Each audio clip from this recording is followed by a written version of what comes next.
Well, Faith and Bagora, and welcome to another episode of Off the Rack. I'm Sal. I'm Tiffany. Oh, it's St. Patty's Day here in the real world, but you might be watching the show any other point, or listening to it for that matter on Spotify or Apple Podcasts, in which case you should give us a 5-star rating because you're listening to the show, and at this point, if you're listening to it, you probably aren't listening to it for the first time, in which case you're a fan already, so please just give us the 5-star rating. We'd appreciate it. And if you're watching the show on YouTube, of course, this is where the show always starts because we are YouTubers, and so if you want to help us out, make sure to like this video, subscribe to our channel, click bell for notifications so we know when we're going live, which is typically Monday nights around 5:30 to 6:30 p.m. Eastern Standard Time, around that wavelength, somewhere between those 2 hours. You just got to pick a time.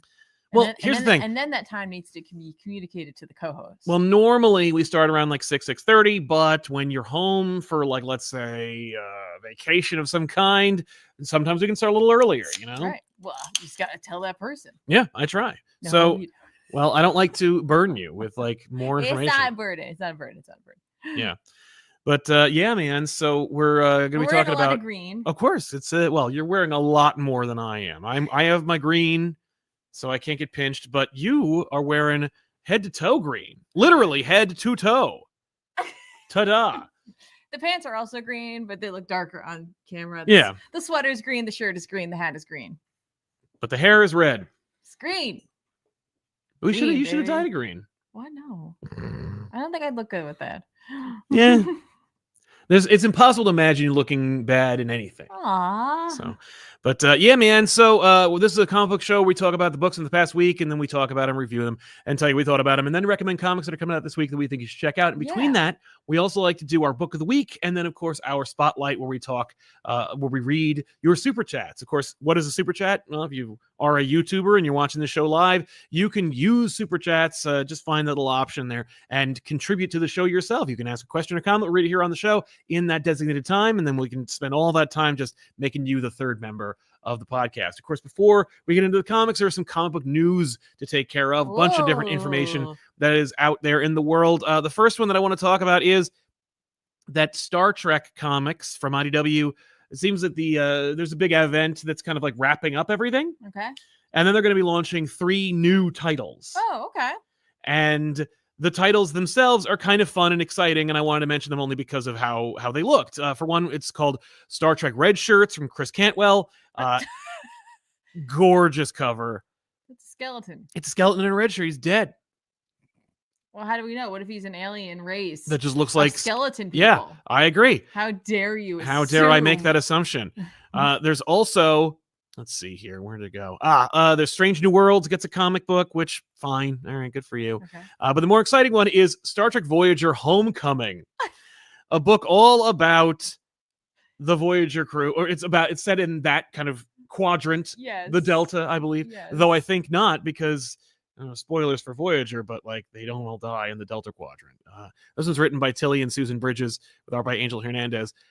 I just thought you'd be interested in jumping in on the ground floor. We'll see. Because we never really get much closure on the Voyager crew. Yeah, outside of Janeway becomes Admiral in a deleted scene for one of the worst Star Trek movies ever made. So it's like, that is true. Is that canon? Is it not? I can imagine Janeway not wanting to be anywhere near a starship ever again. Then again, I could also see her being like, yes, I'm done. And then, 6 weeks behind a desk going like, that's enough of that. And then just stealing a ship and going out there. Right. Well, I don't know.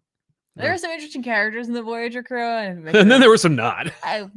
Well, and the thing with this Voyager book is they should be cautioned to not use 7 of 9 since she got to be in all the Star Trek afterwards. Yes. But yeah. Yes. I'd be fine with that. Oh, and Neelix also, he died on his way back to his home planet. Yeah.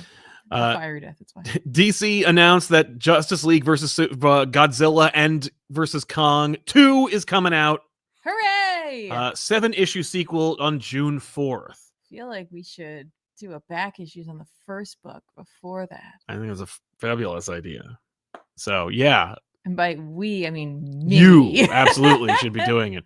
But yeah, the Justice League from another reality are going to fight Godzilla and company again. I'm in. Oh, yeah. No, I know. You love this series. You were so, you read one, you were out. You're like, I don't care. Yeah. And I was like, I think I like this. Yeah. And I'm glad you did. Fun. And it is. Sometimes I just want fun, right? Sometimes I'm like nitpicky and whatever, and then other times I'm like, I'm down. this is fine. This is just fine and fun. Let's go. Yeah, like Spider-Man Reign 2.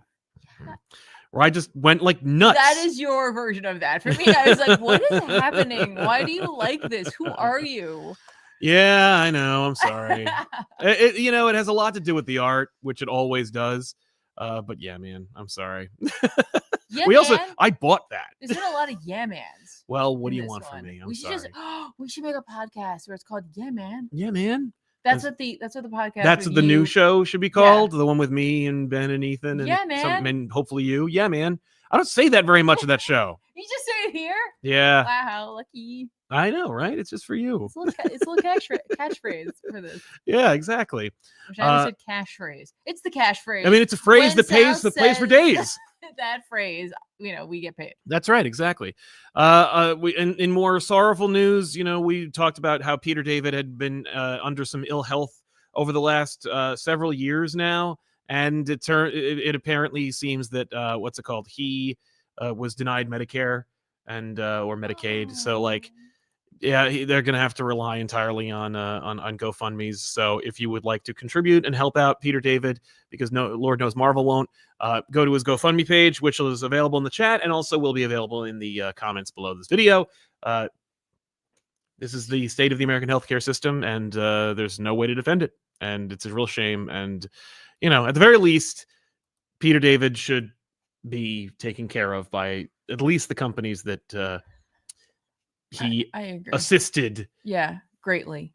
Yeah, over the last, 50 years? Yes. So yeah, just a really sad little tidbit from there. I also wanted to mention that there's a Joe Quesada, formerly of Marvel Comics, is returning to Marvel Comics to work with Christopher Priest to make a book under the Marvel Knights imprint entitled The World to Come, which seems to be, if I am going to put my tinfoil hat on, a Black Panther The End book. Oh, interesting. Or at the very least, it's some kind of alternate reality story. I mean, it's Marvel Knights. It could be in canon. Marvel Knights typically was, or not. I don't know. All we know is the teaser image that we saw for The World to Come, and that's it. So I'm excited to see it, because say what you will about Joe Quesada, but I like his art. Yeah, that's fair. And Christopher Priest, yeah, I'm in. So, yeah. Oh, I'm just like, it's interesting to see him back. Oh, I know. Right? Yeah, it's odd to see him return. I mean, it's not like he left under bad terms. No. How come they didn't just write Bendis is coming? Oh my god! I mean, yeah, that's in a weird font. That's what's next. We'll right see. There. I know. Right there. Just grab it. That one's for free, Marvel. You could just have that one. Right? Why not?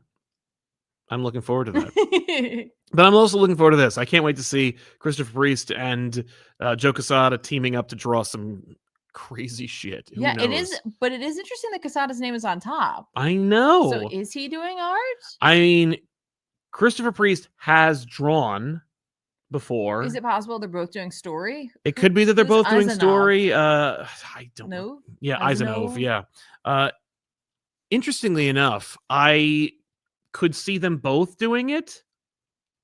Like, I could see them both drawing it. Mm-hmm. I don't know. This is all we know. All we know is the teaser. I'm just saying. It's just interesting. I know. And the numbers from ICV2 came out about February's comic book sales. Yes. And I think no one would be surprised to see them or to guess what the results are. For example, this is based according to ICV2's top 50 comic books by units. Yeah. Not to be confused with their comic books by dollars. Right. Top selling books by dollars.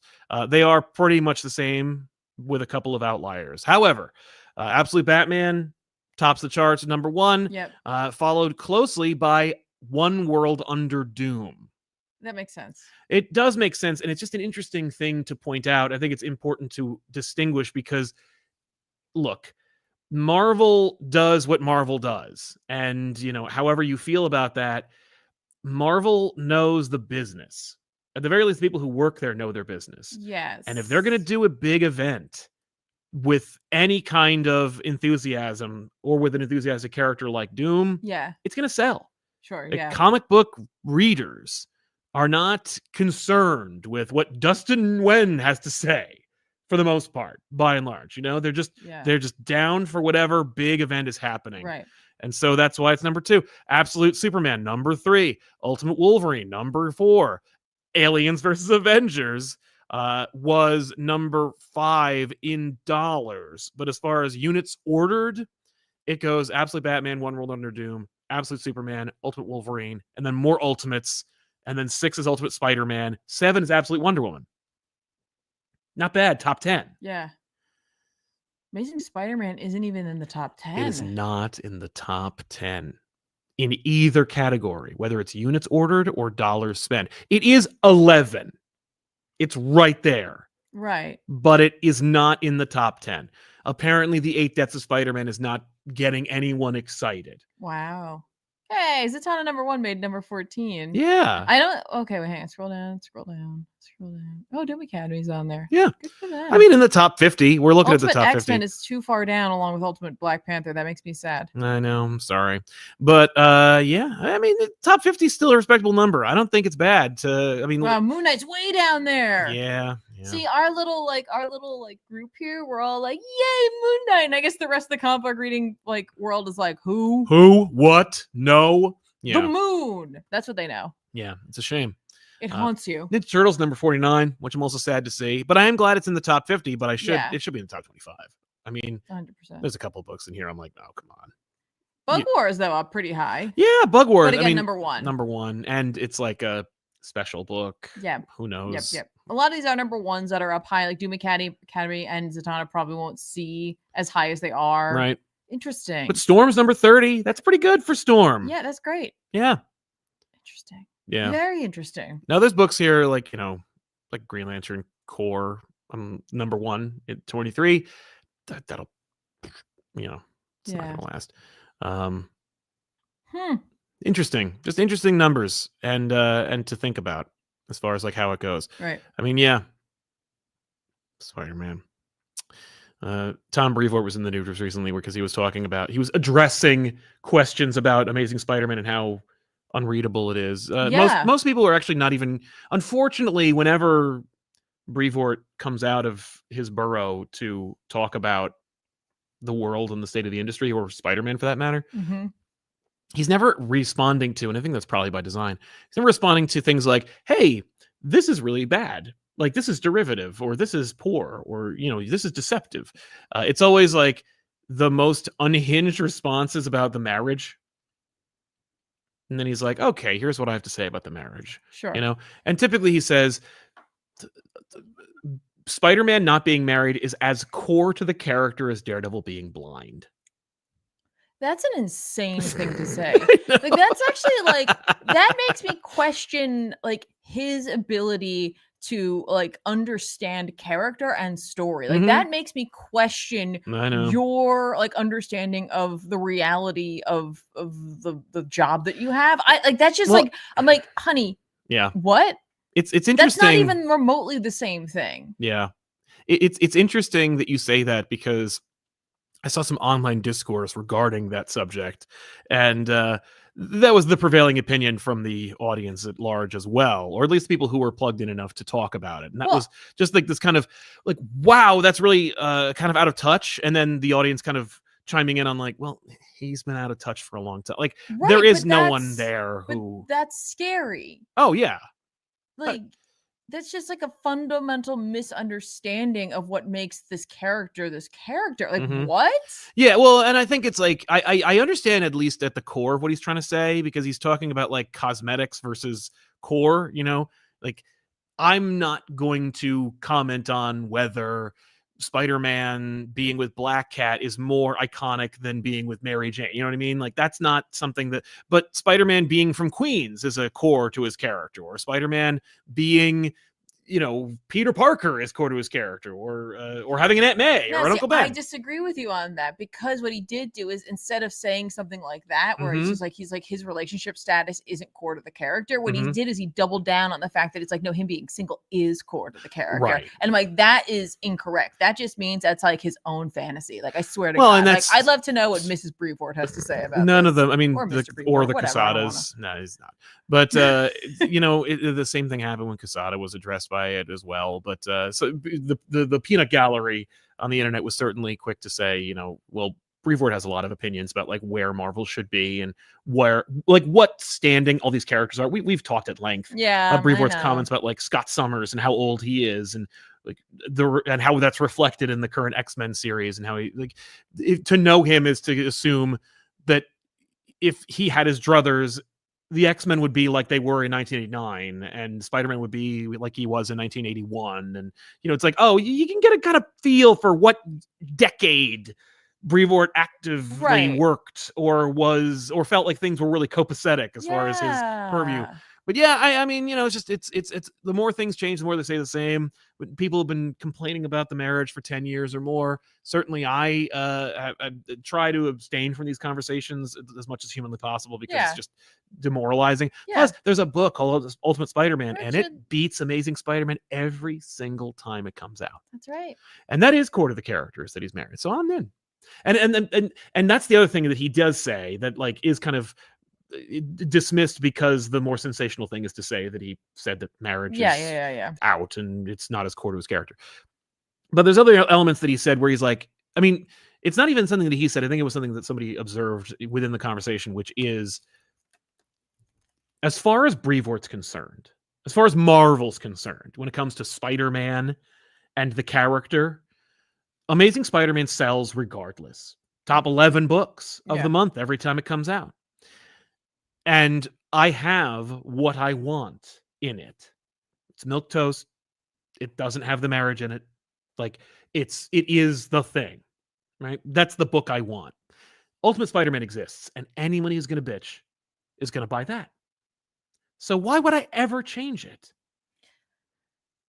I mean, I'm not saying like I have my cake and eat it too. Right, but it's like, regardless of change in relationship status, the bare minimum you could do is try to tell a decent story. And that's like the thing where no one would complain if that were the case. Right. And that really just has to do with, like, instead of thinking about it from that money perspective, you thought about it from a brand strengthening perspective, where instead of people like being surprised when you put out a good book, people expected you to put out a good book. Yeah, certainly that is my continued frustration with Amazing Spider-Man, which is what it's always like falling on deaf ears. People are always very frustrated with me whenever I talk about Amazing Spider-Man, because they're like, why do you talk about a book you hate? And it's like, because I have an expectation of that title. It's the flagship book. It's the highest selling book from the publisher. Mm-hmm. It's my favorite character. It's one of the longest running titles Marvel publishes. It should be the gold standard of the publisher. If they're gonna like cheap out on paper quality on random books that don't sell as well, at the very least, then you better be making that up somewhere else. Like, the money better be spent on how good your flagship book is. Yeah. Like, I have an expectation the book should be good or great. Yeah. And there's an unending row of creative people who are happy to provide that for them. They're looking for the other way. We tackled on something that I don't think you get a chance to see in our podcast. It's also on this channel that's currently unnamed, with me and the guys and you inevitably. But we talked about how bad the book is, and how we're in a weird place right now where like Editorial seems to be, and this is something you've observed about Editorial kind of like driving everything instead of the creators driving the line, which I think is by design. Like, I think Marvel would prefer to not let creators get big enough to dictate how things go. It's like a not insignificant amount away from just letting AI write it for you. Absolutely. I mean, at least there's humans doing it, but they are uncreative. But regardless of that aspect, there's another aspect that was brought up just kind of by accident through just talking about it. And I think it was Ben who brought it up, but like it expounded upon, which was, what if they are deliberately making these books kind of not great so that when they are adapted, you Actually, I don't did hear remember this. or talk about the Yeah. creators because there's nothing distinctive about them enough for you to latch on to them and care about them enough for them to be like adhered to in any creative way. Right. And so, instead of going to a Spider-Man movie that's called Kraven's Last Hunt and going, boy, I hope they really honor the legacy of this book by these creative teams that I know, Mike Zeck, JMD Mateus, they did a great job. Oh, I'm disappointed by the fact they didn't do X, Y, Z. Instead, they just have Spider-Man turn into the Juggernaut. And then people go, oh, I think I remember that happening at one point or whatever. Right. Or, oh man, like, look, there's Spider-Man screaming his head off and peeing his pants while being punched by Tombstone. I think I remember there being like a book where that happened. Hey, good for you guys for honoring the comic books. Hell, search me if I can remember who wrote it or drew it, but I do remember that it was in a comic book, and that's enough. Boo. I don't know. And I'm not saying that's even, I don't think you can like 3D chess that. Like, I don't think you can actually orchestrate that deliberately. Yeah. That requires like a Stonecutters-esque boardroom with a big table and a bunch of people with hand-wringing and vampires. But, anyway. So that's the news in the comic book world. Okay. That's, yep, there But it is. I am hyped because I want to hear all about Hell Hunters. Oh, okay. Yeah, talking about like which is a book I almost read this week. Did you really? I didn't, but I was like, I feel like you want to tell me about it, but I was No, like, you should. I wanted to read the whole damn you should thing. Read the whole thing. It's great. Hell Hunters #4, written by Philip Kennedy Johnson with art by Adam Gorham. Shout out to Frank Martin for the colors in this, because it's like this issue in particular felt like a little like more cinematic, like in a great way. You know what I mean? Where like Johnson really gives Gorham some room to show some great action sequences, and Gorham really like runs with that. Nice. Like, he has these great like cinematic motion moments where it's like, motorcycles are sliding, people are blah, flash, you know what I mean? But like you can follow the action that's happening, right? Yeah. Also, like I feel like Martin's colors really like emphasize like these like big bombastic moments. And so it's like this issue, it was the continuation of the fight with that like big amalgam like Nazi, monster yes. that they were fighting. And it's funny, you think to yourself, it's like, oh, they're gonna have a fight. It's kind of busted up, and then we have the rest of the fight here. Like we really see the fight in this issue, and that might be like weird pacing to you. But for me, I actually loved having this issue broken up, or this fight broken up in this way, because it gave me this moment to completely forget about the fact that Logan had leapt into the monster. Oh, yeah. And so when he busts out of it at the end, you were like, yay! I'm like, oh, yeah! Bravo! Yeah, all right.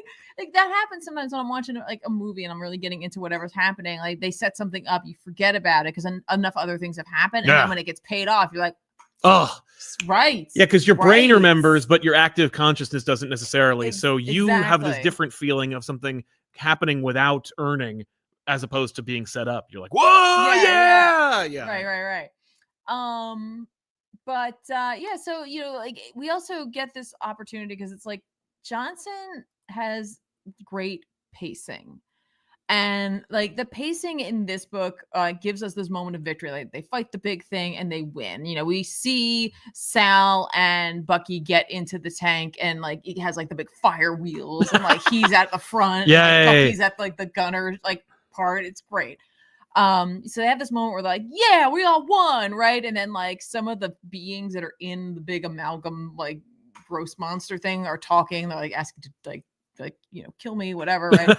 And then they reveal it's like, oh yeah, actually this was like all set up because like we were here to like delay you so that you couldn't achieve what you wanted to, and like basically the war is going to be over because their antagonist has like made like frozen like the English Channel or whatever it is, whatever body of water it is. Don't fact check me. It doesn't matter. And they're going for England essentially. Okay. And so it's like, uh-oh. Right. Yeah. And there's no way our group's going to get there in time. And that affords the opportunity to be like, Zarathos pops up. What? Because it's like, Kennedy's like, let's do something fun here. And not that Zarathos necessarily makes a deal with anyone, but he's just like, no, this guy made a deal with me. I'm not letting him go. You have to keep going. We have to stop the bad guy. Okay. Because he made a deal. And so in order to make this happen, I'm going to help you. I'm going to give you all like gifts and weapons that like mimic things that like will happen to you essentially. So like Wolverine gets like fire claws, but they're in the shape of like claws, so they're like his adamantium claws, but they don't look like, so he gets claws, he's like, what the heck, right? Okay. And like you see Nick Fury is like missing an eye type of thing, and you see Bucky's arm, like, one arm is on fire, and I'm like, that's cool. it's just really, really great, right? And so they all are gonna ride into action in order to save the day. It's just a fun book, and it's just like one of the things that's like, if Marvel and Disney cared at all about animation, this would be great. This would be a dope, like direct to streaming R-rated movie, or even PG-13, like an envelope pushing animated movie. Yes, because like they're not going to make this movie like live action. We're not going to go see this in 2028, but it could be a dope animated project. Absolutely, and it's just so tight. It's so tight. It's so much fun. Everybody gets a moment to be cool and you know, to get a great action moment, and it's just a perfect blend of, you know, wartime, you know, characters who are themselves, but at a time you don't know them. Yeah.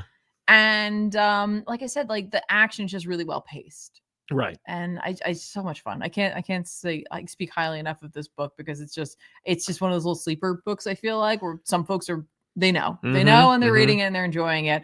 That we do get another Ghost Ridered out sort of plane thing happening. Oh, cool. It's really cool. It's this great moment for Romero as he like slides in right at the end. So I'm assuming the good guys will win the day in like the next issue. I think it's over. No. All right, good. I think there's one more. All right.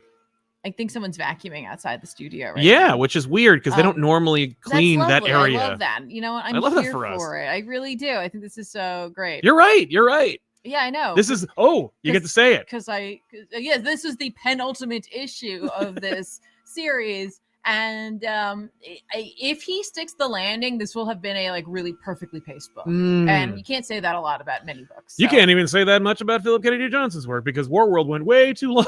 Yeah.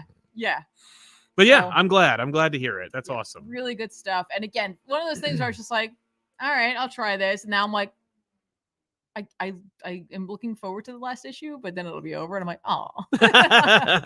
Maybe we'll get it too if it sells well enough. I didn't see it on the top 50 issues. Here's the thing about that: it's like, this is a perfect little story. Right? Don't do any more. Right? Set it in Vietnam. Like, like they only get them together during wars. This is just a perfect mashup, because it's like that time period. We know certain Marvel characters were present during that time period. We also know that particular war has like occult, undercurrents. Yeah, just in general. So it all really works perfectly. So I'm just enjoying the story that we're getting. Yeah. Well, you also read Namor. Oh, we're just doing okay. We're just going for it. I could do another book. This is the last issue of Namor. This is Namor, I know. Number 8. Namor, according to Chip Zdarsky. Or not? No. Because he said it's not. Yeah. No, it's not. This is written by Jason Aaron with art by Paul Davidson and Alec Lins. This is it, guys. If you didn't read Namor, what's wrong with you? Yeah, well, you know what happened? I was actually going to catch up on this one as well, and I didn't know where I stopped reading. Right. Fair. So I was like, I'll just buy the trade. Fair.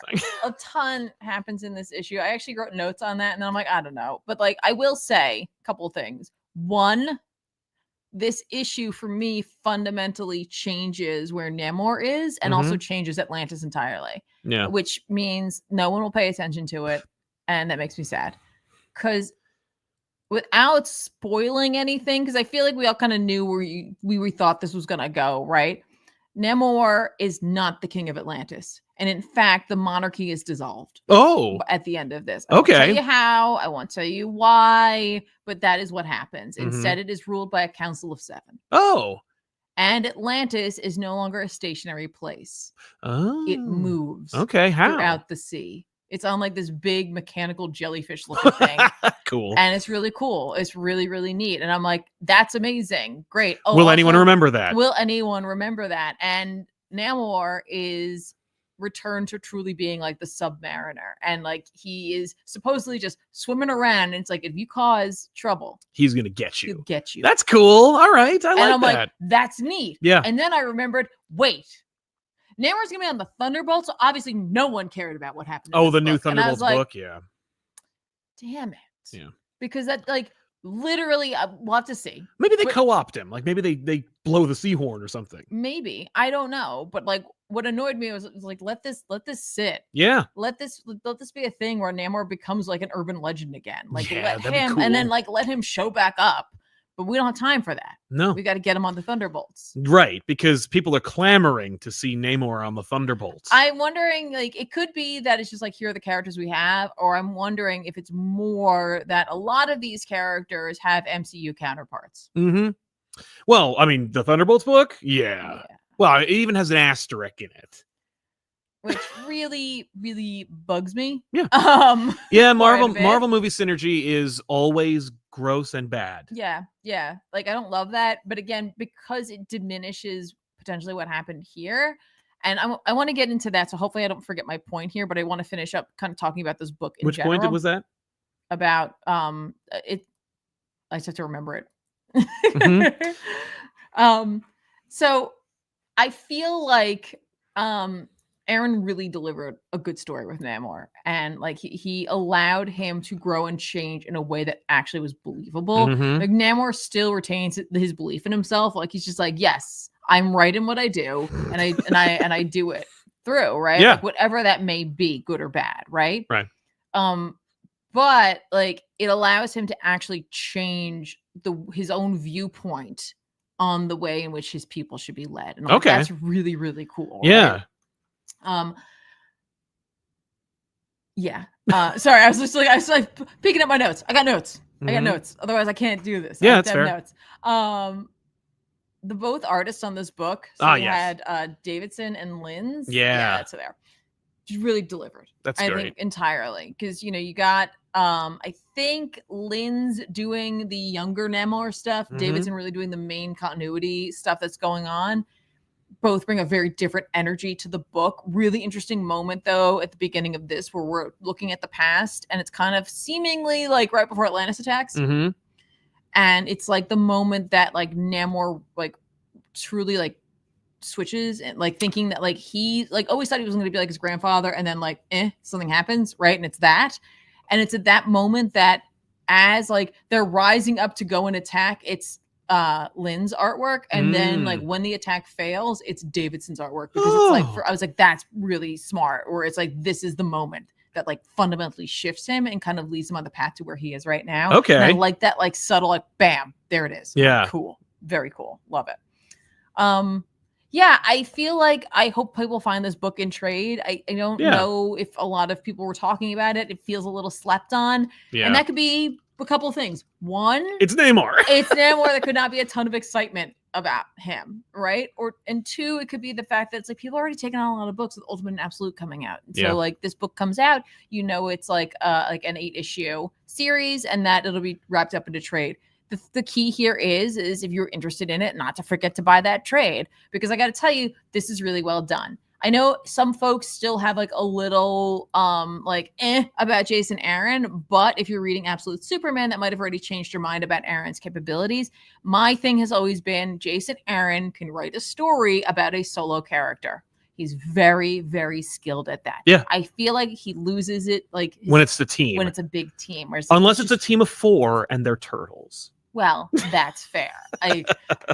But like when it's a bigger, Avengers, X-Men, whatever it is, it's not working. Yeah, so like I get that. So for me, I'm like, let's if you have interest in this, pick it up because not because it's like we want more Namor, because it's a good story. And so if you're just looking for a good story, I want to recommend this to you. Yeah. Because even if you're like, I'm on the fence about Namor, I don't know anything about Namor, I don't know if I care. Yeah. Listen, if you like Jason Aaron's writing and you're interested in, at all in this character, then this is worth picking up. This book it's got you. Yeah, don't let my sleeping on it sway you. It just slipped through the cracks. It slipped through the cracks, and that you're gonna read it. I'm gonna read it. So I understand that. Exactly. I definitely understand that. The thing I wanted to get around back to, which I thought was really interesting. I had this like moment where I was thinking about the fact that this just happens. They they change up Namor a bit here, right? It's like Namor's not the king of Atlantis. There is no monarchy anymore. Atlantis is moving around. Yeah. And I don't know what Thunderbolts is going to do. I don't want to just assume, but I will like extrapolate from past events where it feels like what they might do is like, who cares about that? Oops, like we'll just whatever. Who cares? We'll get rid of it. Let's kill Namor. We'll just get rid of it as soon as possible. And it's just how funny how quickly Marvel, I'm sure other, but I'm talking about Marvel right now. Yeah, is to like set something up and then make it go away, unless it's something that makes you mad. And like I had this like moment where I was just like, you know, the marriage, like, you know, regardless of him being married or not, but his like, you know, Peter's being on the outs with Mary Jane just in general. Like they're like, no, they can't even date. Get away. Get away. Which Brevoort did say. He's like, no, they can date. Yeah, but they're not. And you're definitely making sure that they're not. Yeah. Because Spencer got them back together, and then the literal next thing they did was hook her up with Paul. Right. So like they're happy apparently to not fix or to not change that. Like, oh, that can't ever be changed. But they'll make other changes to things and then just throw it away immediately. And that like drives me crazy because it makes me feel like this book was disposable. Yeah. And again, we could read Thunderbolts and they could make it totally work where it's just like, no, this thing happened and this is not Namor's decision to do this. And that would be one thing. That's fine. And Atlantis is still doing its thing and it's still whatever. But we've seen it often where they just throw something away. And then it makes me feel like the thing that someone else created was just like... They didn't believe in it. Yeah. Or they believed in it just enough to keep Aaron on retainer. Like, oh, and Aaron wanted to do a Namor book. So here you go. And that makes me like, I don't know. Yeah, well, you know what it does? It poisons your enthusiasm for the publisher. Yeah, it honestly, it does. And it always makes me like rushing back to the arms of independent books in a way, because I'm like, well, I know that Jason Aaron's writing Bug Wars, right? And I know that whatever happens in Bug Wars, that's what's going to happen in Bug Wars, and that's the end of it. Yeah. You know, it's like when things happen in Saga, and like regardless of how sad or upset you get about it, that's what's happened. Yeah. And nothing will change that. Right.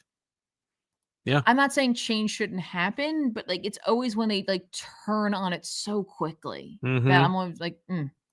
Yeah, I understand. I just was like, for some reason, just the connection of Namor coming out of this being in like a really cool place. Yeah. Like, a really like great story starter kind of place. And right, like this is a great new springboard. This book, because it's written by Aaron, and the next one probably wouldn't be, this could spark a whole new generation of Namor fans like the Moon Knight run had.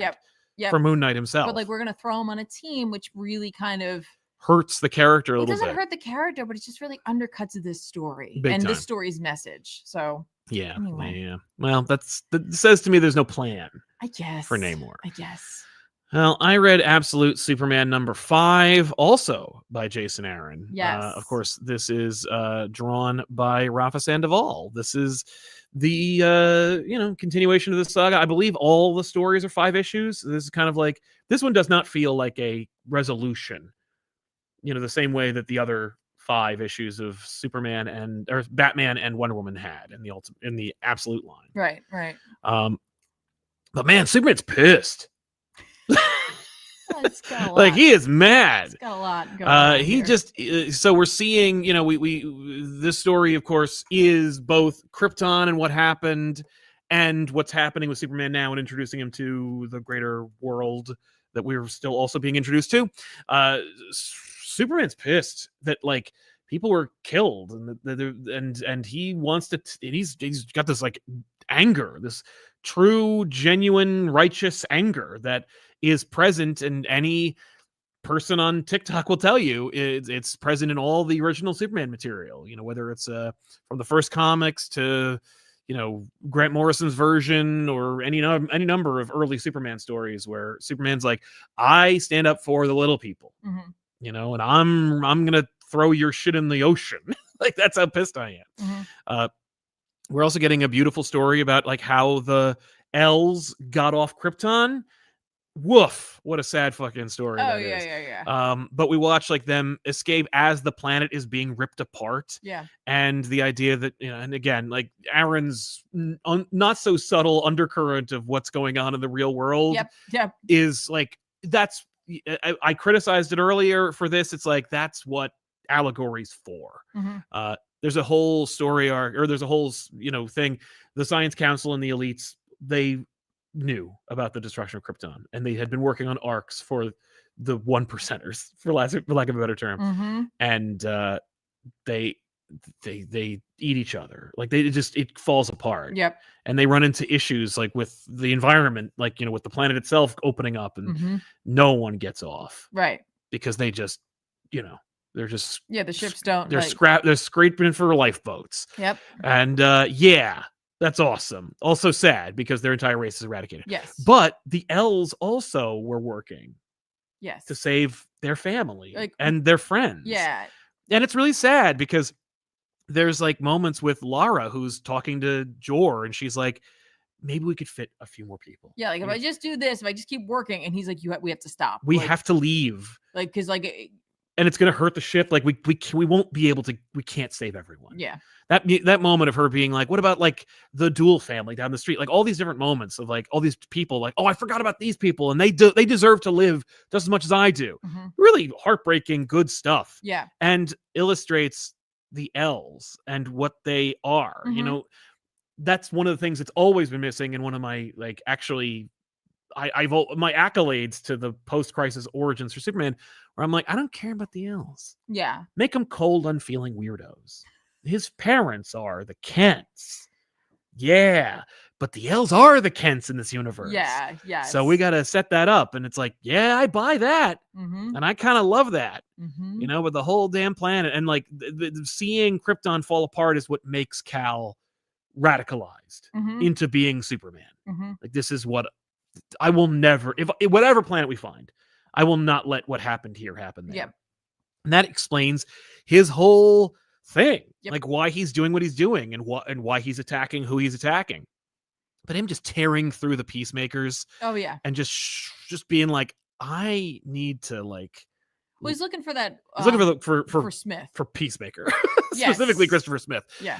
But like he finds as he tears through, walls, buildings, tanks, other peacemakers, like this rage is not good. And if I'm not careful, like I could lose it. Yeah. Like I could hurt the wrong people. Yeah. Well, as he's like, he's like Soul has the ability to tap in and realizes that Brainiac is simultaneously attempting to tap into Soul. Yes. Brainiac wants to talk to Cal. And we'll be like, I'll give you Smith if you come and talk to me. Yeah. And that's what makes him like give up. He's like, if I find out where he is, like he wanted to find out where he is, but it's almost like he knew going there he wasn't going to find him. He just wanted to he wanted to blow vent some steam. Yeah. And then when he like has the opportunity, he's like, oh my gosh. Whoa. Yeah. What could become of me? What would I do? Yeah. The beautiful sequence of like Cal and his people trying to get off the planet.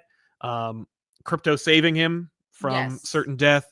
And then of course like the ship being special and because designed by the L's. It's interesting because it's like you start to like we're watching Aaron weave the backstory for a lot of the questions we had, like what is the suit, where does it come from, and it's like it's the ship. Lara made this. Lara like made the ship so that everybody had a special suit that was the ship, and so if something happened, the ship and the suit would take care of you. Cal finds his strength while he's on the ship and finds like a younger person and assures her right before the whole damn thing comes apart, because like the planet's like shooting pieces of magma and crap, and so the ship gets torn apart, and this is where you're like, okay, so there were no survivors. But then no there were no, I mean, well, we know the L's make it, we know Cal makes it, we know Crypto makes it, or at least I think Crypto makes it, but they all get separated. And Crypto has his own ship. Like his mom and dad are in one ship and Crypto's in his own ship. That's great, because then he could land. It's really he could pop out. It's really funny though if you think about it, where they're just like, well, what about all these other people? Well, hang on. We got over him with the dog. Yeah, we got to get the dog out of here, because this poor dog. I am 100% on board. Yeah, I would love to see other like Kryptonians reacting to that and be like, I'm sorry, your dog? Right. Yeah. Maybe I could just take that spot. Yeah. But Cal being, things go crabbed, and basically Cal realizes or believes he's the only one, and so he's separated from them, and then he goes off into the stars, and it's just like just a beautiful sequence of desperation and hope and Mhm. sci-fi action, and eventually Cal goes back to Kansas, and he's like, all right. And this is where it was like, oh my god, like I didn't realize that the motto for Kansas was ad aspera or ad astra per aspera, which means to the stars through hardship. Oh my god, Which I actually already knew that. that's awesome. I did not know that, but I was like, it can also be through adversity, through Sure. difficulty, but I think in this, the way that Aaron's using it, I would say it's through hardship. Yeah. But it's like that you did it. Like you linked all these things together in such a brilliant and beautiful way. Mhm. And it's like that's the Aaron I'm talking about. You know, there were issues I was having with these series earlier. And I was like, hey, you know, like okay, a little heavy-handed, the AI thing. I'm like, I'm not sure. I'm not that I don't agree Mhm. or I don't think it's a good idea to talk about it, but this is where it's like, oh yeah, no, this is why you hire Jason Aaron to do this kind of thing. Yeah. Oh yeah, no. Especially because he has something to say. Oh, Like for sure. he's pissed. And I don't blame him. This issue almost feels like it's the series. This first 5 issues is almost told like kind of backwards. Mhm. Like this is the kickoff. For Yeah, this is where you open the book, This is but the you wouldn't kickoff. care. I The understand thing is, that. well, I but know. except like we don't really, you know, we needed to meet Yep. Jor and Lara and their struggle. No, I don't think it should be done any other way than the way it was done. Yep. But like this issue, I was like, this is really good. Yeah, it'll read really well. In Yeah, the trade. yeah. It's still not my number 1 in terms of absolute books. Still number 3, but out of 3, it's kind of becoming number 2. I'm not gonna lie, Batman has kind of fallen a little bit. That's fair. And that sometimes happens with me reading Snyder books, where it's like, you know, I'm like this. Yeah. So like for right now, I feel it's like that's fair. My list is like Wonder Woman, Superman. There's a little bit of sameness right now with Absolute Batman. I'm still really enjoying it, and Yes. I will tease you the next issue, which is coming soon. I think it's next week. He does drop kick a kid. One of the kids is a party animal, and he's like trying to stab him, and Batman's like got him, and then he's like, "Hey, you gotta let me know, I'm a kid," and then he just goes punt, just kicks him across the room. Like, bravo, Batman. Anyway, so we got that to look forward to. Amazing. That was like literally some art they put out there. They were like, "Hey, by the way, pick up now Absolute Batman. He drop kicks a stupid kid." I'm like, okay. What a hero. What a hero. True. That's Darkseid's world, you know? What do you want from me? Batman Dark Patterns, number 5, or number 4, rather. Hayden Sherman and company. Sorry. Pulling it up. Is it Peter Gross? I need to find it. Sorry. Let me just... it's right there. Oh, yeah, there it is. She yelled. Hayden Sherman and Dan Waters. Thank How could you. you forget Dan Waters? I don't know, man. I'm sorry. But yeah, if you've heard my discussions of Dark Patterns 1 through 3, then you know this is a fantastic Batman book that you need to be buying. And if you love Batman, you're going to love this. Genuinely, if you love Batman, this is the number 1 book to buy. Higher than Absolute Batman, higher than Batman proper, higher than Detective is Dark Patterns. This is the book you need to be buying. Just Batman doing stuff. It's I mean, that's when he's not drop kicking kids. When he's not, I mean, well, that's Absolute Batman who has the legs to do it. But like this Batman, it's early Batman. He's dealing with, you know, he's young Gordon or young Batman, and you know, it's you know, Dread. Yes, the movie. Ta-da! But with a huge and ridiculous twist that I just stood up and said, "Bravo! An encore!" And there will be one. A cop is thrown out of like a high, you know, tall story window out of this like kind of like post-war complex that was built. It's Petrie's, and yeah. So Batman, Gordon's people can't get in there. There's one cop that's still a hostage. Batman swoops in, and he has to take down these guys, but like the building is built in such a way that like sound carries, and the demonstration of like all the sounds and how cacophonous it is in there is fantastic and beautiful and great stuff. But then Batman faces his foes, which are like this gang, and they are all wielding Scarface puppets. And Scarface is like working through them. And I'm like, wait, so are you saying Scarface is real? Are you saying Scarface? But then it could be that like Wesker is like puppeting these people, because Scarface seems to be speaking through like one kind of voice. And the last page reveal is just that the building is Scarface. Like the front of it has his face. He's like, "Welcome to like Scarface Tower." Rah!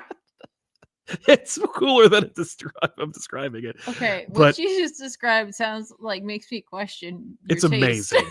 You read it and you'll trust me. Read it, you'll love it. There's a great moment where he's like, ah, Jesus, like it's Scarface.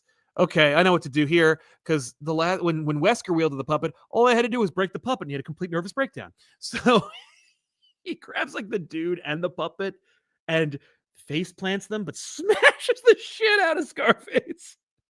It's just like, I know what to do. I'm dealing with people with mental health issues. I'll just trigger their trauma responses and freak them the hell out. And I'm like, that's what Batman would do. I gotta stop these people. What do you want from me? It's incredible. Art's fantastic, beautiful panel composition, and I'm in for all of it. I'm in for a pound. Let's do this. Okay. More Batman, please. And finally, this thing. But I wanted to say that I read this before you, and I don't know why I would do that, but I did. And so here it is. It's Amazing Spider-Man number 69 from Joe Kelly and Ed McGuinness, which is the creative team that they promised would be doing this book in the first place. And that's why I was like, and I read it with your mentality in mind, where I was like, oh, Joe Kelly's writing this. Let's see how Joe Kelly deals with and tackles the subject of death and like sacrifice. Yes. And I was pretty sure I knew how you were going to interpret this book. And so let's hear it. So, all right. It's really great to have Yeah. Joe Kelly writing this book. It's again, really well written. Which I feel like is not fair to the other writer. No, That's not Justina fair. Ireland was given a disadvantage. Tell her own story, not Joe's story. Joe should be telling his story. Anyway, I freaking love his banter / fight between like Doom and Strange. Yep. I just want him to write that book now. Joe Kelly should just do a Strange book. 2. I don't care. Oh my God. What do you want to do, Joe? It's up to you, man. As long as you stick with the whole book, right? Yeah. Really liked a lot about this. I honestly like it. There was a lot of stuff that was really earned in this book. Yeah. And which is frustrating because I hate all of it. Like, I don't like this. I don't like this pitch. I don't like this concept. No, and I don't like the execution. I understand 90% of the time. 99% of the time. I understand that. But like it for me, it feels like okay, so I'm gonna try to. I appreciate you trying to look at it from my eyes, and I'm gonna look at it like this, like top down, right? And then I'm gonna look at it from another angle. Okay, we're gonna see it from all angles. All angles, right? The top down angle is like Joe Kelly gets Spider-Man and understands. Joe Kelly understands Spider-Man. His is a character, and that like even in not being alive, Spider-Man is inspirational. Like Spider-Man can't help but inspire people, not because he's trying to, but because he's Spider-Man. Because of who Peter Parker is and who Spider-Man is, he can't help but inspire folks. Right. And like that's really cool. Like Joe Kelly understands that he can't help but like, you know, like whatever the hell her name is. Syra? Oh yeah, I think it's Syra.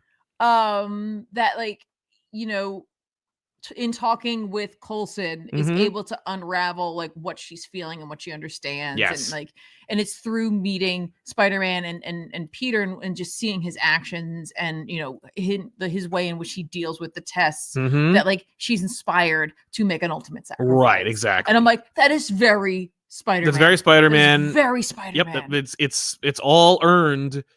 I just, you know, like, but you, this character you invented for this story did all the things that you needed for her to do in order to get to this point. Like, and she's utterly disposable and sacrificed. Like, of course she was, because no one's going to go, hey, foul, you're using my character. Like, it's over. But like I said, looking top down, it just to me proves that like Joe Kelly understands who the character is. I'm like, that's really cool. Absolutely. Now let's like get into it. I'm going to come down to where Sal is. Right. And I'm going to say, like, I liked everything leading up until we got to the end, until that last moment. And then like there's a lot of like earned emotion that's in this issue, and then it just turns into something kind of stupid. And it's the stupid thing that I said was going to happen like 6 issues ago. And I didn't even remember you saying that. Like I really didn't. I was just like, yeah, whatever. Which is like, it's like we're dealing with Cyttorak.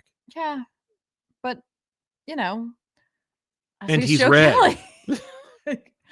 But I'm like, it's a big splashy thing that helps, I think, to reset the like, is Spider-Man just a bunch of lackluster stories with something that people can go like, but like, you gotta admit, when he became the Juggernaut, that's pretty cool. Like, you just literally hit the reset button on some people's like dissatisfaction with this book. 100%. This is like I think that Nick Lowe, and I don't know, and I'm not going to put words in his mouth, and I don't like the idea that people like using his name disposably or in some kind of like threatening manner. Yeah. But because all the evidence supports the fact that Nick Lowe hates this book, hates this character, and is really bad at his job.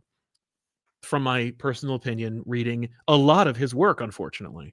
Do I think that he deserves any kind of threat outside of like, no, that's inappropriate in any way? It's inappropriate, it's gross, and it displays your complete lack of maturity and intelligence. But it's like he was like, okay, so Spider-Man's gonna turn into the Juggernaut. I don't give a shit how you get there. So just do that. Yeah. Like just do that. And also literally nobody wants to write this title. And I know, Joe, you didn't want, like, you just wanted to do this story, this like 8-chapter story probably. But you're the only one who's working on Spider-Man right now. And so it's going to be you or nothing. And we'll, according to all reports lately, pay you technically more than we normally pay our creators. If you do it, please. And he's like, sure. And he went, great. If that's the case, I'm going to have you share your duties with someone else who has no business doing this. And then as long as it gets to the point where Spider-Man gets to punch someone as the Juggernaut, I literally don't have to do my job anymore. Like, it's so dumb. And I'm concerned that people actually think it's cool. Yeah. Well, and like, that's what I was going to say, was that if you are a person who looks at it and goes like, that is really cool, and I really enjoy that. Well, that's why Ed McGuinness is on this book in this issue. Well, hang on. And so that we could see that. Right. And I'm going to tell you that's fine, because I'm not going to tell you what to like and what not to like. Right. But I would like someone to acknowledge, even if you like it, that this is not coming from, or it's probably not coming from, a place of skilled, meaningful storytelling. Like, I just need you to acknowledge that. Yeah. Because that's very important. Yeah. Is to understand that, like, oftentimes these things are done in order to get you to talk about it, and not because it means something to the story. Right. No, this is a Marvel Legends figure. It is an expensive one, because it's going to be big. It's a Build-A-Figure. Right. Yeah. I feel like now they have the Red Hulk figure. Like, I think he'll just be a big. Oh, okay. He'll be $35. Yeah. But yeah, I mean, it's a figure, and it's like it's fan art. I think Ed McGuinness is the only person who could draw Spider-Man becoming a Juggernaut, but I also think that Ed McGuinness is the only person who could draw Spider-Man becoming a Hulk. No, and like, honestly, Ed McGuinness was welcome. Like, oh no, it was like, yay, oh back. Yeah, which is funny because for you, I'm like, because I hate Ed McGuinness on the Spider-Man book. He has no like fine. his Spider-Man swinging through the city is great, but all of his other stuff is just like, I do not want to see Ed McGuinness draw Aunt May. Yeah, but ugh. Yeah, I mean, okay, so like, people I know, so like, some people are like, what emotion? I thought like. Yeah, no, there's stuff going on in there. This whole thing's been dealing with death when Joe Kelly is writing it. He's really he's examining death. He's examining Spider-Man's connection with it. Yep. He's examining the way in which Peter deals with things or doesn't deal with things. He makes sure to bring up the fact that, like, a Juggernaut is unstoppable. Cyttorak is immovable. I love that. Making sure that, like, you think about the immovable object meeting the unstoppable force. Right. Like, it's just like, Joe Kelly knows story. He really does. Right. And then this stupid thing happens. And I'm just like, I'm so frustrated. Yeah. Because I'm like, oh, I don't know. Yeah. I read I Kill Giants. Right. There's like big things in there too, but they're not like. Well, but he didn't own an awesome character like the Juggernaut. That is true. Yeah. And maybe if you did, all the characters would become Juggernauts and run around and punch death in the face. Yeah. Now, who knows? Now, there's going to be a new relaunch. Obviously, we're going to have like the 900th relaunch of Spider-Man. Joe Kelly's gonna be on it. Pepe Larraz from X-Men's gonna be drawing it. Maybe he'll get to do his whole story all by himself, or maybe he'll leave and randomly have other people fill in for his whole story for no good reason whatsoever. I don't know. I am looking forward to seeing it only because like you look, folks, I don't like this. Joe Kelly knows how to write character, and he knows how to effectively demonstrate emotional stakes. And he is able to showcase characters that shouldn't exist and explain in a valid story-driven way why they feel the way they feel and why they do something that they need to do in this story.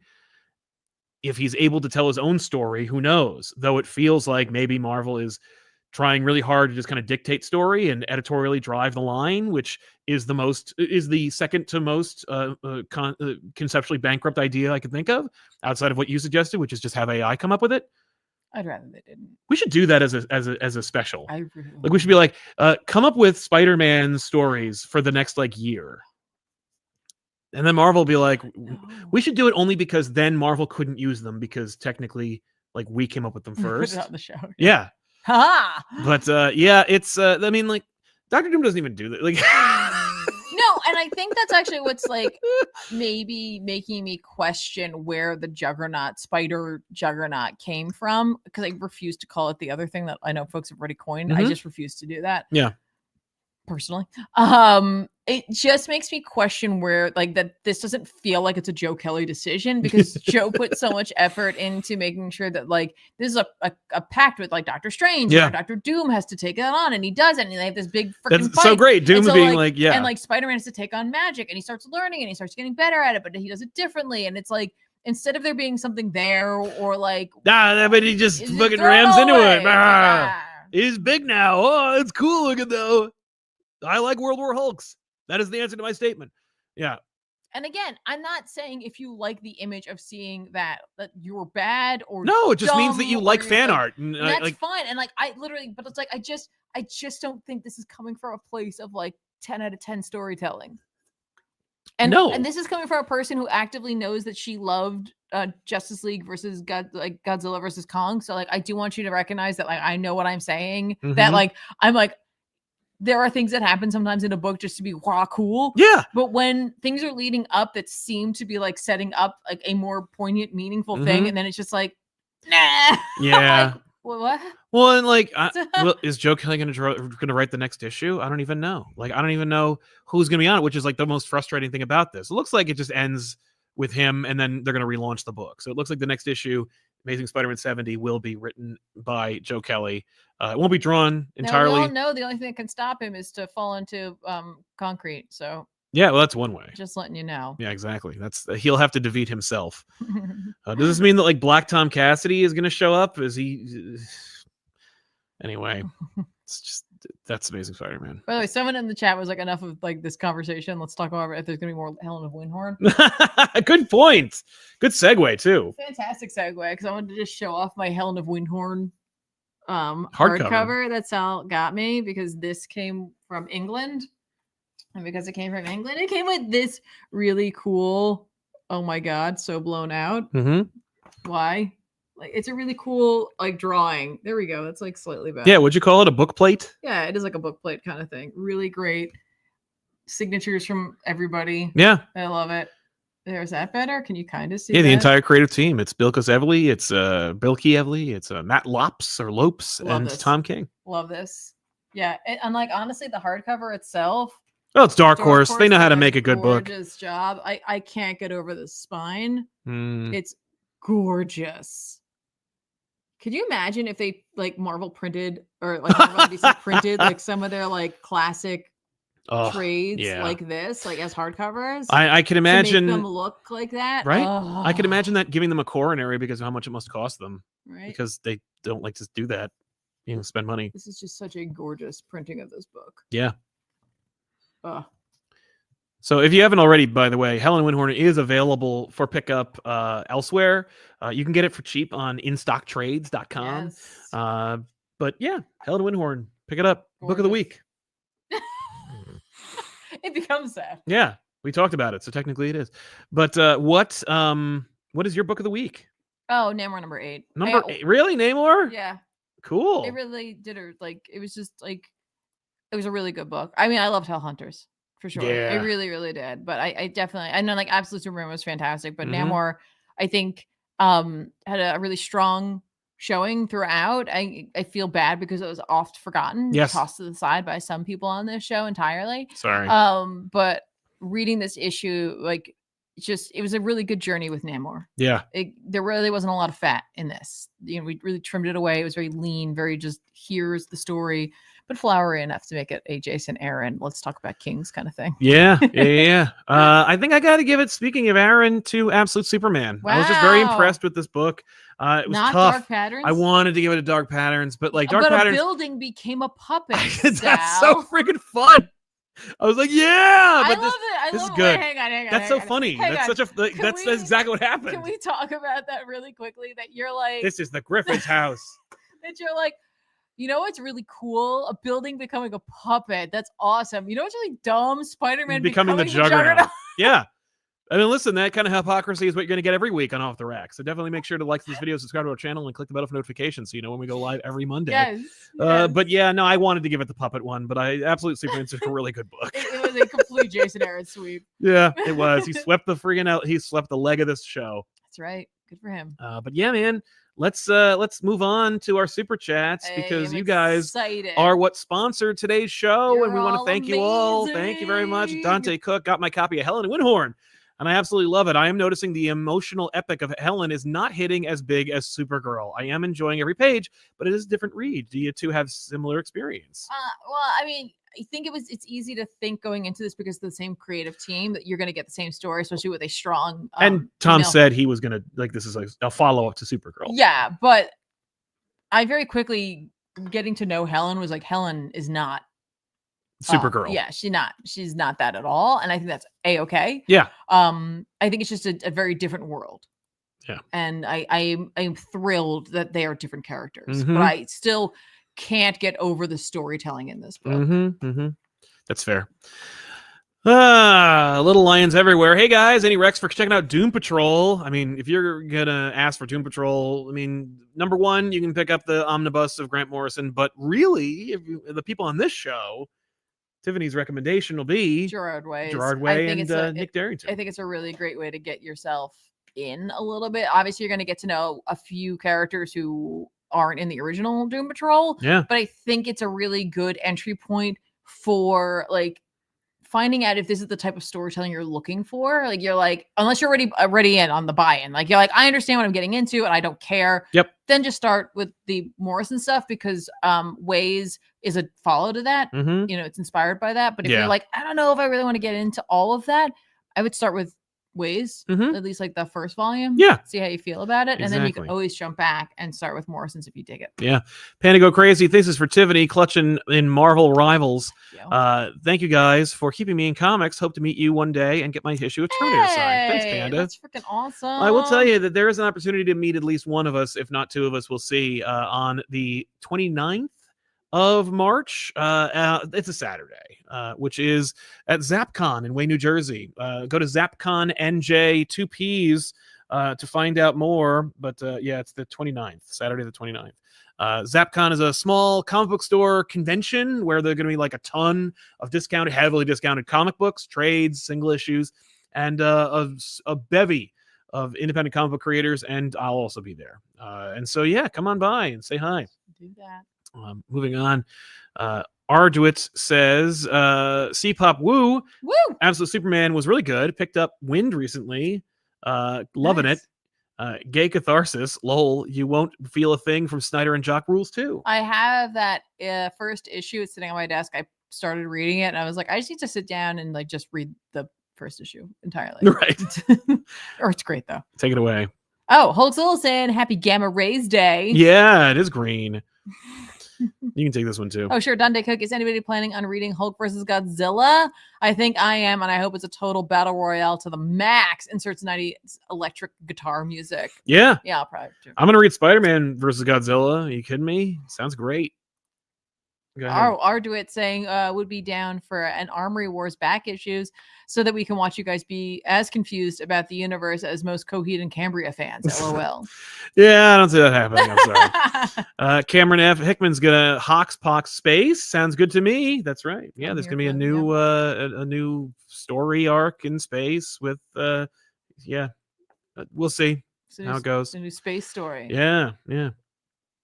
Stupid Sandwich says, I can't help but wonder where DC Comics style guide of Jose Luis Garcia Lopez ranks in terms of units sold in dollars. I heard that sold like hotcakes. Yeah, it's interesting. I would like to know that as well. I have no idea. It's not a comic book technically. Yes, they certainly sold it to me. By the way, you can also get it heavily discounted at in-stock trades. I don't own anything from that. They don't give me any sponsorships, which they really should by this point. I buy a lot of crap from them. But yeah, I found that you can get it there too. Nice. But yeah, I have my copy. It's great. Time Guy, ComicPop Woo, have you guys heard of Marvel Crisis Protocol having great time modeling, playing, and painting for the tabletop game? Could be fun for the crew to play. That is fun. That's a great idea. I've not heard of that. But I'm down. I mean, that sounds fun. Yeah, me too. Typical Spider saying, hey, Sal and Tiff, I'm making a trip down to New Jersey for ZapCon next weekend. Nice. Not next weekend. It's this 29th. Yeah, not this coming weekend. But I guess that would be next weekend. Yeah, so it's yes, next okay. Correct terminology. Inaccurate reading on me. Excited to meet you guys. I heard the writer of Terminator Buried Alive will be there, so hopefully I can get my copy signed. I have a feeling you will. We might know someone who can help you. I could hook you up. Yeah, don't worry. Typical Spider also says, also a question about Absolute Batman for y'all. Why is no one talking about how Black Mask and his family are like these weird aliens? Have you noticed that? Yes, I have noticed that, and it is weird, and I have no idea what that's all about, and there's been no attempt to explain it to me. I don't know, man. Interesting. It's weird. It's interesting. Dante Cook saying the new show with you, Ben, and Ethan is still pure gold. Thank you. Somebody in the comments on the newest episode pitched the name Off the Couch for the show name. What do you think? I dug that name, but I don't want it to sound like Off the Rack. Fair. I was like really close to using it, but I was like, I don't want it to sound. I want them all to have very different. I want all the shows to have a very distinct and different brand. Between the cushions. That's not a good name. No, it is not. Rebel Friend says, hey folks, hope you're all well. I wanted to thank Tiffany for helping me break out my comfort zone and start reading more indie books. All the best. Yay! That's awesome. I love it. I love that. Typical Spider. Oh, just boosting the Off the Couch name. It's awesome. I agree. It is a good name. But again, we can't have two shows, Off the Rack and Off the Couch. I don't know. And Tevia, question, does Tom Brevoort hate his job? And Spidey, no, he actually loves his job, and he's had it for over 30 years. And I'm sure he loves Spider-Man because Spider-Man pays his salary. There's another super chat. I see that. Chocobo Kid, do you like video games? Do you like Tiffany talk about stuff? Insert ComicPop Plays info here. It's true. YouTube.com at ComicPop Plays. You can always watch Tiffany play video games on Tuesdays and Wednesdays on stream. It's a really fun time, usually at night. You can also follow her on twitch.tv/ComicPop if you prefer the purple channel. That's freaking amazing. Excellent segue. Thank you, Chocobo Kid. Well done. Plug, Chocobo Kid. I love that. Thank you so much for that. I agree. We're going to keep playing Rivals for a bit, although I did see some folks chatting about the same thing I complained about. By the way, you guys don't know about this, but I found out someone in chat told me about this, and I was like, once I knew, it's like one of those things, once you see, you can't unsee. Yeah. And it's the fact that it's like, if you're playing quick play and you lose a couple of matches, they'll just put you on a team with some folks for the most part, maybe with some bots too, and you'll be fighting bots, but they won't tell you you're fighting bots. So like if you're like suddenly do really, really well, or you're trying out a new character, which you're trying to like get better at, you're never actually going to improve because you're just going to keep fighting bots because you're not good at the character, and you can't get better at playing the character by fighting bots. You have to fight real people. Yeah. Because real people think differently than a bot does. That's right. And so like people are getting real annoyed about that, where it's like you don't even have the option to turn that off. So yeah. Caden McGregor says, I recommended some comics to my professor, thought he'd toss them out and maybe check out Sheriff of Babylon, but he loved Batman Elmer Fudd to make it assigned reading. Big comic book W. Wow. That's awesome. Big comic book W? Yeah, I think so. Huge. That's really funny. I love the idea that you're like, he'll probably dig Sheriff of Babylon, but not this. He's like, you know what I'm really loving? Batman Fudd. Yeah, that's right. Give him Mr. Miracle. or Vision for that matter. Oh. So let's recommend some comics that come out this week that we think you should check out, folks. Damn. Absolute Batman #6. Again, he punts a child. You got to check that out. How is that not the cover? That should be the cover. It's a good cover, though. Detective Comics 1095. I'm down. I love this book so far. So good. Absolute Flash #1 is coming out. You're a resident Flash fan, so I guess you'll be reading it as well. We'll see what happens. What? No, what? But yeah, excuse me. Absolute Flash. I'm going to try it. Saga number 50 or 72 coming out. Yep. It's back. Yay. Ultimate X-Men number 13. Apparently a not great selling Ultimate book. In the same week as Ultimate Black Panther number 14. What? Oh God, next week sucks. Yeah. One World Under Doom #2. Batman Superman World's Finest number 37. Oh my gosh, New Gods number 4. Wow. Batman and Robin Year 1 #6. G.I. Joe #5. Zatanna number 2. Yeah. Deadpool Wolverine #3. I'm off that book. Wow. The Deviant number 9 is coming out. Power Fantasy number 7. Bug Wars number 2. The Question All Along the Watchtower number 5. What is this week? I know. They're really screwing us. And Superman: The Last Days of Lex Luthor #2. Hey, remember the first issue? Maybe this site will tell me when the last issue came out. First issue dropped in September 2023. Oh, I totally forgot about that book. Well, yeah, because it came out 2 years ago. Wait, 2023? Yes. From Mark Waid and Brian Hitch. Brian Hitch needed the time, and DC was like, no. So they just put it out. So you can finally read 2/3 of the series. This is the second Black Label book that has had one of them was very understandable, very it was what it was, for sure. But that's interesting. They didn't learn from that. That it's listen, and that was a situation where they couldn't control that. That's right. Oh, also, if you care about this at all, DC Sonic the Hedgehog #1 is coming out. Obviously, I won't have time to be reading that. I will read it. I'll give it a look. You give it to Ethan. Yeah. Here you go, Ethan. He does love Sonic the Hedgehog. He does love his Sonic the Hedgehog. But not like people do. No. He likes the games, but only up to a point. And I think he really likes the music. He does love the music. I think that's actually accurate. This is way too many books. Gosh, it's sorry, smaller books that came out this week. Mm-hmm. You're about to be crushed under the absolute weight of Ultimate and Absolute and everything else. That's right. Crap. I know. Thanks a lot. But so we want to thank you all so much for hanging out with us, and we do really appreciate you guys. And we want to thank our super chatters for sponsoring today's show, and for our chat for keeping it cool as always. And we'll see you guys next time with another episode here on Off the Rack. Also, of course, Tiffany's streaming, and check it out. If you haven't already, there's a new show that we dropped. We're on episode 4. The new episode dropped last night, so check that. Yesterday afternoon. So check that out as well if you haven't already, and stay tuned for more here on ComicPop Returns. Where am I? Yeah, right here at my studio. See you next week, everybody. Thanks a lot for watching. Happy St. Patrick's Day. Happy St. Patrick's Day. Bye.